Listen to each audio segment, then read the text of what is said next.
അസ്സലാമു അലൈക്കും. ഇന്ന് ഞാൻ വന്നിട്ടുള്ളത് നല്ലൊരു മുളകച്ചാറിൻ്റെ റെസിപ്പി ആയിട്ടാണ് കേട്ടോ. നല്ല മധുരമുള്ള മുളകച്ചാറിൻ്റെ റെസിപ്പിയാണ്. നമ്മളെ ഭാഗത്തൊക്കെ ബിരിയാണിക്ക് സൈഡായിട്ട് ഉണ്ടാക്കുന്ന അച്ചാറാണ് കേട്ടത്. ഇവിടെ മാങ്ങച്ചാറോ നാരങ്ങച്ചാറോ ഒന്നും അധികം കൊടുക്കാറില്ല. ഈ ഒരു മുളകച്ചാറാണ് കേട്ടോ കൊടുക്കൽ. ഇതിൻ്റെ ടേസ്റ്റ് വേറൊരു അച്ചാറിനും കിട്ടത്തില്ല, അത്രയ്ക്കും ടേസ്റ്റിയാണ്. അപ്പോൾ നമ്മളെ യൂട്യൂബ് ഫാമിലിയിലുള്ള ഒരു കൂട്ടുകാരി കുറേ ദിവസമായിട്ട് ചോദിക്കുന്നുണ്ട് കേട്ടോ, മുളകച്ചാറിൻ്റെ റെസിപ്പി ഇടുമോ എന്നുള്ളത്. അപ്പോൾ ഇതാ ഞാൻ മുളകച്ചാറിൻ്റെ റെസിപ്പി ഇട്ടിട്ടുണ്ട്. അപ്പോൾ ഇത് കണ്ടാൽ വിചാരിക്കും ഇത്രയും സിമ്പിളായിരുന്നോ ഇത് ഉണ്ടാക്കാൻ വേണ്ടിയിട്ട് എന്നുള്ളത്. അത്രയ്ക്കും സിമ്പിളാണ്.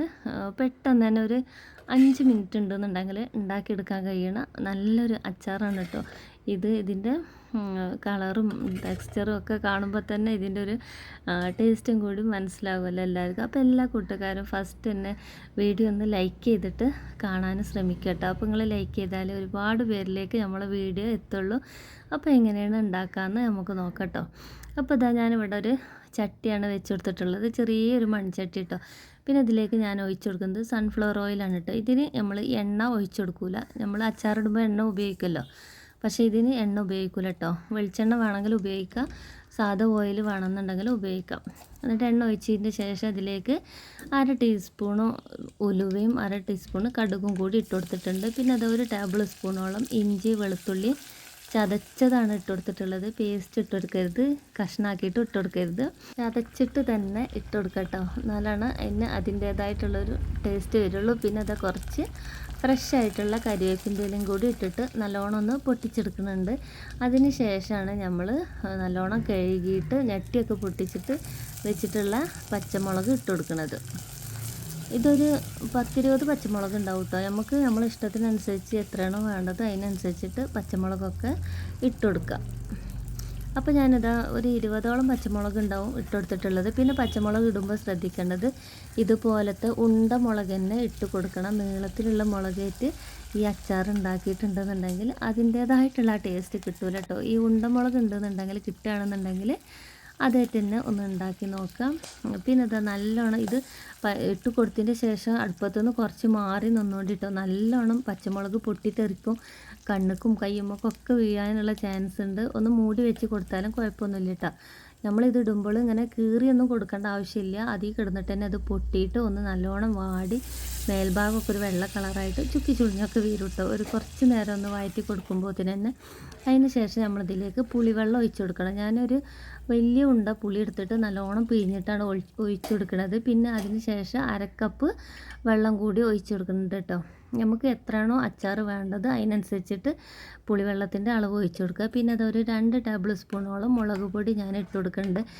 ഇത് എരിവും മധുരം കൂടി നല്ല പാകത്തിനായി വന്നിട്ടുണ്ടെന്നുണ്ടെങ്കിലാണ് ഈ അച്ചാറിന് അതിൻ്റേതായിട്ടുള്ള ടേസ്റ്റ് കിട്ടുള്ളൂ കേട്ടോ. അപ്പോൾ ഞാൻ 2 ടേബിൾ സ്പൂണ് മുളക് പൊടി ഇട്ട് കൊടുത്ത്, നിങ്ങൾക്ക് വേണമെന്നുണ്ടെങ്കിൽ കാശ്മീരി ചില്ലി ഇട്ട് കൊടുക്കുക. അപ്പോൾ ഇതിനെക്കാട്ടി ഒന്നും കൂടെ കളറ് കൂടി വരും.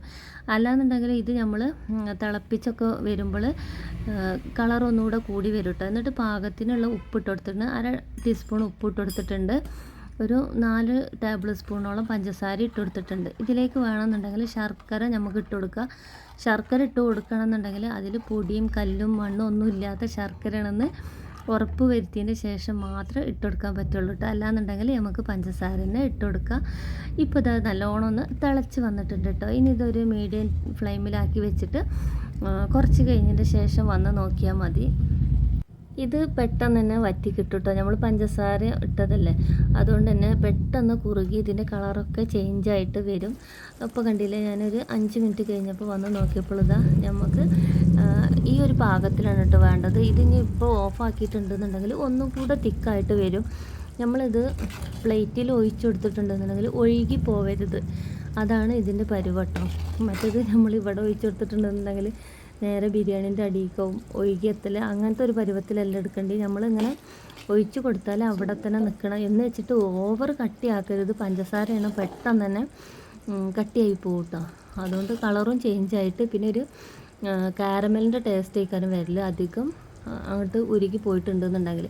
അപ്പോൾ അത് ഈ ഒരു പരുവത്തിലാണ് എടുക്കേണ്ടത്. ഇത് നല്ല ടേസ്റ്റുള്ള അച്ചാറാണ് കേട്ടോ. നമ്മളിങ്ങനെ ബിരിയാണിയിലേക്ക് ആ മുളകൊന്ന് തിരുമ്മിയിട്ട് ആണ് ഇത് നമ്മളൊന്ന് കഴിക്കലിട്ട് മുളകൊന്ന് ഞവണ്ടിയിട്ട് ഒന്ന് കഴിക്കുകയാണെന്നുണ്ടെങ്കിൽ ഭയങ്കര ടേസ്റ്റ് ആയിക്കാരം കേട്ടോ. അപ്പോൾ അത് ഞാൻ അതിലേക്ക് കുറച്ച് കരിവേപ്പിൻ്റെ ഇലയും കൂടി അതിൻ്റെ മേലെ ഇങ്ങനെ വിതറി കൊടുത്തിട്ടുണ്ട്. ഇത്രയേ പണിയുള്ളൂ നമ്മളെ മുളകച്ചാറ് റെഡിയാക്കാൻ വേണ്ടിയിട്ട്. ഞാനിവിടെ കാറ്ററിങ്ങിനായാലും വീട്ടിലുണ്ടാക്കണമെങ്കിലും ബിരിയാണി ഉണ്ടാക്കുകയാണെന്നുണ്ടെങ്കിലും എല്ലാവർക്കും ഈ അച്ചാർ തന്നെയാണ് കേട്ടോ കൊടുക്കലും സെയിൽ ചെയ്യലും ഒക്കെ. മാങ്ങച്ചാറോ നാരങ്ങച്ചാറോ ഒന്നും കൊടുക്കാറില്ല, ഈ ഒരു അച്ചാർ തന്നെയാണ് കൊടുക്കൽ.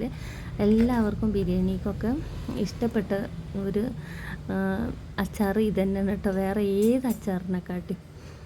അപ്പോൾ ഇതാ നമ്മളെ മലപ്പുറം ഭാഗത്തുള്ള നല്ല മധുരമുള്ള മുളകച്ചാറ് റെഡിയായി കിട്ടിയിട്ടുണ്ട്. അപ്പോൾ എല്ലാവരും വീഡിയോ ഒന്ന് ഷെയർ ചെയ്ത് കൊടുക്കുക, ലൈക്ക് ചെയ്യുക, പിന്നെ നിങ്ങളുടെ അഭിപ്രായങ്ങളൊക്കെ കമൻറ്റ് ചെയ്യുക. പുതിയ ഡിഷ് വേണമെന്നുണ്ടെങ്കിൽ അതും മെസ്സേജ് ചെയ്യുക കേട്ടോ.